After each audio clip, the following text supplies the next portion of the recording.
बुलढाणा जिल्ह्याच्या चिखली तालुक्यातील विविध भागात वन्य प्राण्यांचा हैदोस असून शेती पिकांचं मोठं नुकसान होत आहे।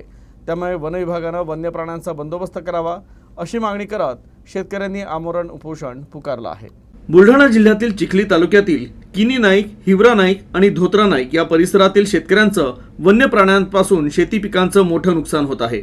त्यामुळे शेताला जाळी कंपाऊंड करून देण्यात यावं, रोही प्राण्याचा कायमस्वरूपी बंदोबस्त करावा, वन अधिकाऱ्यांनी ऑनलाईन अर्ज हा गावातूनच स्वतः घ्यावा आणि वन्य प्राण्यांच्या हल्ल्यात दगावलेल्या जनावरांचा मोबदला तत्काळ देण्यात यावा यासह इतर मागण्यांसाठी धोत्रा नाईक इथं परिसरातील शेतकऱ्यांनी 5 मार्च पासून आमरण उपोषणाला सुरुवात केली आहे।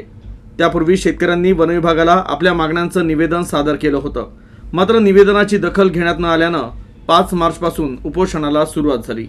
किनी नाईक शिवारात आहोत। धोत्रा नाईक शिवारामध्ये आमची जमीन असून या जमिनीमध्ये मागील 10 ते 15 वर्षापासून रानडुकरापासून तर रोयापासून नीलगाय यांच्यापासून आम्हाला खूप त्रास असल्यामुळे आम्ही वारंवार निवेदन वरिष्ठांकडे दिलेले आहे, तरी त्याची कोणत्याही प्रकारची दखल झालेली नाही।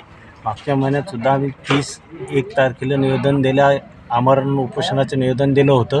कायमस्वरूपी तोडगा पूर्ण सरकारी वन खात्याला जाळी मागण्याचा आम्ही प्रयत्न केलेला आहे। त्यासाठी आम्ही इथे उपोषण मांडलेलं आहे।